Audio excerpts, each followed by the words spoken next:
فرض نماز کے بعد سنت نہ پڑھیں تو کیا حکم ہے؟ کیا فرض نماز کے بعد سنت نہ پڑھنا گناہ ہے؟ جو سنت مؤکدہ ہے نا، جیسے فجر سے پہلے کی 2 سنتیں، ظہر سے پہلے کی 4 اور ظہر کے بعد کی 2، مغرب کے بعد کی 2، عشاء کے بعد کی 2، یہ سنتیں نہ پڑھنا، اسی طرح جمعے سے پہلے کی 4 اور جمعے کے بعد کی بھی 4، تو یہ شخص قابل ملامت ہے، اس کے بارے میں گناہ کا خطرہ ہے، کیونکہ یہ نبی صلی اللہ علیہ وسلم نے بہت پابندی سے پڑھی، اور فجر کی تو بہت ہی زیادہ تاکید ہے، تو اس لیے ان سنتوں کا اہتمام کرنا چاہیے۔ تو قابل ملامت عمل وہی ہوتا ہے جس میں جو برا عمل کہلاتا ہے، تو ایسے گناہ تو نہیں ہے کہ کوئی جیسے فرض چھوڑنے کا گناہ ملتا ہے، لیکن ایسا بھی نہیں ہے کہ عام نوافل کی طرح کوئی چھوڑ دے تو کوئی حرج ہی نہیں ہے، تو حرج ہے، کیونکہ نبی صلی اللہ علیہ وسلم نے جب بھی یہ فرائض پڑھے ہیں تو ان کے ساتھ یہ 2 رکعتیں ایڈ کی ہیں آپ صلی اللہ علیہ وسلم نے، جو جن کو سنت مؤکدہ کہا جاتا ہے، تو اس لیے اس کا اہتمام کرنا چاہیے۔ ہاں کبھی کبھار چھوٹ جائے، کبھی بہت تھکاوٹ ہو یا سفر میں ہو آپ اور ٹریولنگ کر رہے ہوں، تو اس دوران اگر کبھی چھوٹ جائے تو گنجائش ہے، کوئی حرج نہیں ہے، لیکن فجر کی پھر بھی کوشش کریں کہ کسی صورت میں نہ چھوڑیں۔ یہ کہہ رہے ہیں کہ جی پہلی شادی صبح میں اور دوسری شادی شام میں کر سکتے ہیں، ہم دوسری شادی پہلی شادی کے کتنی دیر بعد کر سکتے ہیں؟ اگر میں صبح کو پہلی شادی کر لوں اور شام کو دوسری کر لوں تو کیا یہ صحیح ہوگا؟ نیز کیا میں دونوں شادیاں ایک ساتھ کر سکتا ہوں؟ اگر آپ کو رشتہ مل جائے تو آپ 4 شادیاں ایک ساتھ کریں، یہ 2 کا تکلف آپ کیوں کر رہے ہیں؟ آپ چاروں ایک ساتھ کریں اور مجھے بتائیں، جب آپ کو 4 رشتے اکٹھے مل جائیں میں پشاور آؤں گا اپنے خرچے پہ انشاءاللہ، اور آپ کا نکاح میں پڑھاؤں گا انشاءاللہ، تو بلکہ 2 بھی آپ ایک ساتھ کر رہے ہو نا تو مجھے بلا لیں، میں آ جاؤں گا اور میں آپ کے اکٹھے دونوں کے نکاح کرا دوں گا، لیکن دونوں کو پتا ہونا چاہیے، تاکہ ایک اگر یعنی خدا نخواستہ پیٹنے کی کوشش کرے دوسری بچائے، یا استغفر اللہ، مطلب یہ ہے کہ دونوں شادیاں آپ کی ایک ساتھ بھی ہو سکتی ہیں، یعنی نکاح ہو جائے گا، باقی ہو سکتی ہیں تو نہیں ہو سکتی تو ٹرائی کر کے دیکھیں تو پتہ چلے گا نا، تو ایسے بھی نکاح جائز ہے کہ 2 آپ کی بیگمات ہوں، ان کے والدین آ جائیں اجازت لے کے اور قاضی صاحب یوں نکاح پڑھائیں، میں نے ان فلانی بنت فلاں کا اور فلانی بنت فلاں کا بترتیب اتنے اتنے مہر میں آپ سے نکاح کیا، جیسے ہی آپ بولے ایک دفعہ قبولے بولیں گے تو دونوں سے آپ کا نکاح ہو جائے گا۔ موٹیویشن کے لیے میوزک سننے کا حکم، بعض دفعہ ایسی موسیقی ہوتی ہے جس سے جہاد کا جذبہ بڑھتا ہے یا اس سے ہمیں موٹیویشن ملتی ہے، کیا ایسا میوزک سننا جائز ہے؟ دیکھیں میوزک سننا تو جائز نہیں ہے، البتہ میدان جنگ میں جب مجاہدین لڑ رہے ہوں تو وہاں پہ ان میں جوش دلانے کے لیے دف بجانا یا اس طرح کا کوئی جو موٹیویشن ملے ان کو، ایسا وہاں پر اس کی گنجائش ہے، لیکن ویسے ہی گھر میں بیٹھے بیٹھے آپ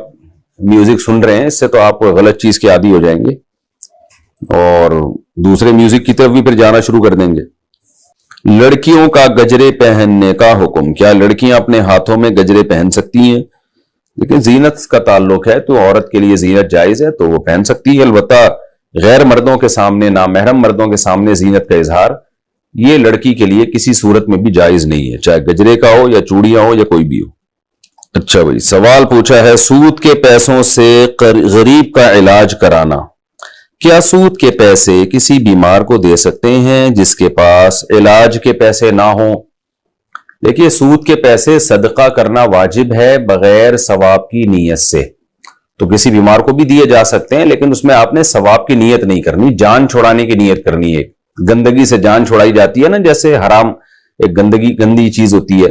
اس کی مثال ایسے جیسے آپ کے گھر میں کوئی جانور مر جائے تو آپ اس کو کچرے پہ جا کے جان چھڑانے کے لیے پھینک دیتے ہیں،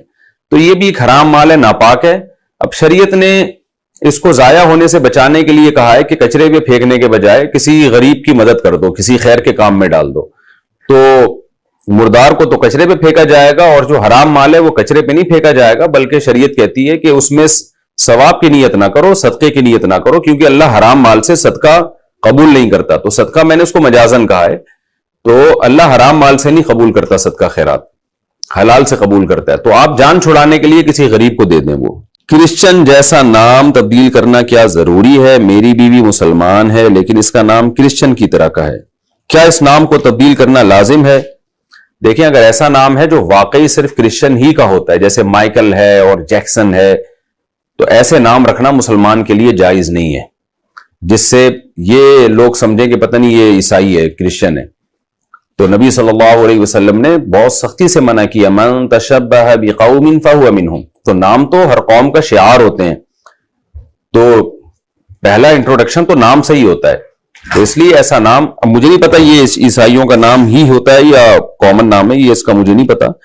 لیکن آپ کو چاہیے کہ اگر لوگوں میں کنفیوژن ہو رہی ہے، لوگ یہ سمجھ رہے ہیں کہ شاید یہ کرسچن ہے، تو اس نام کو پھر چینج کر دیں آپ. اچھا، یہ تھوڑا سا حیا کے خلاف مسئلہ پوچھا ہے، میں سوال اسکپ کر رہا ہوں، بس جواب دے دیتا ہوں کہ دیکھیں جو بال ہے نا زیر ناف، وہ بھی، اور جو دوسری قضاء حاجت کی جگہ پہ بال ہوتے ہیں وہ بھی کاٹنے چاہیے،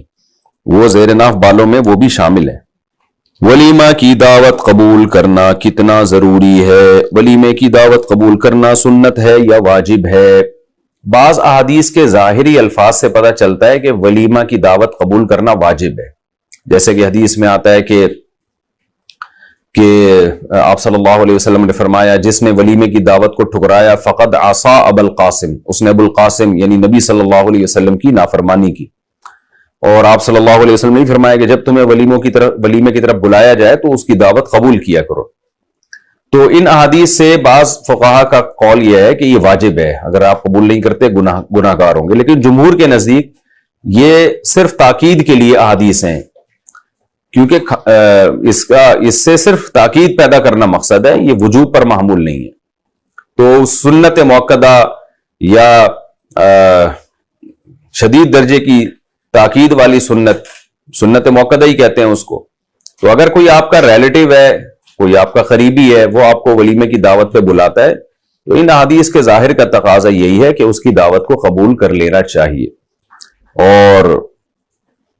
ظاہر ہے اس سے یہ تو نہیں حدیث سے مراد ہے کہ ساری دنیا میں کوئی بھی آپ کو ولیمے پہ بلا لے، اس سے تو انسان سارا دن پھر ولیموں میں ہی جاتا رہے گا. تو کوئی بھی جب قریبی رشتہ دار ہو ولیمے پہ بلائے تو احادیث کے ظاہر سے بہرحال اس کی تاکید پتہ چلتی ہے کہ جانا چاہیے. اور ان احادیث کا مقصد ہے نکاح کو اپریشیٹ کرنا، کیونکہ ہمارے ہاں شادی جب کوئی شخص کرتا ہے تو تانے زیادہ ملتے ہیں آج کل، اور اس کو اپریشیٹ کرنے والے لوگ بہت کم ہوتے ہیں. تو اسلام میں چونکہ نکاح کی بہت زیادہ فضیلت ہے، تو اس لیے نبی صلی اللہ علیہ وسلم نے اس دعوت کو قبول کرنے کا حکم دیا کہ دولہا کو اپریشیٹ کرو کہ تم نے ایسا خاندانی کام کیا ہے کہ اب تم دعوت کرو گے تو ہم ضرور آئیں گے. اور جیسے پہلی شادی پہ ولیمہ ہے، دوسری پہ بھی اسی طرح ولیمہ ہے، تیسری پہ بھی اسی طرح ولیمہ ہے، چوتھی پہ بھی ولیمہ ہے. اور چاروں دعوتوں کا یہی حکم ہے کہ اس کی دعوت کو قبول کرنا چاہیے. اور اس سے یہ بھی پتہ چلا کہ دوسری شادی کو بھی شریعت کہتی ہے کہ دولہا نے اگر کی ہے تو ولیمے کی دعوت قبول کر کے اس شادی کو اپریشیٹ کرو، اس کی حوصلہ افزائی کرو، اس کو ملامت نہ کرو کہ ہم تو نہیں آئیں گے، تو نے کام ہی الٹا کیا ہے. تیسری شادی کر رہے ہیں تو بھی اس کی دعوت میں جاؤ،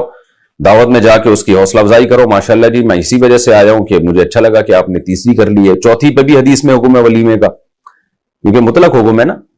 تو ہمارے یہاں کیا ہوتا ہے کہ دوسری کر رہا ہے، تیسری کر رہا ہے، تو تیرا اس کے علاوہ کوئی کام ہی نہیں ہے، تو اور کچھ نہیں کر سکتا. تو لوگ بجائے اس کی دعوت قبول کر کے اس کو اپریشیٹ کرنے کے، پکڑے جانے کے خوف سے خود بھی نہیں جا رہے ہوتے. تو اس لیے یہ حدیثوں میں جو ولیمے کی دعوت قبول کرنے کی تاکید ہے نا، اصل میں یہ نکاح کو معاشرے میں فروغ دینے کی اہمیت بتانا مقصد ہے، تاکہ لوگ نکاح کو اچھا کام سمجھے، برا کام نہ سمجھے.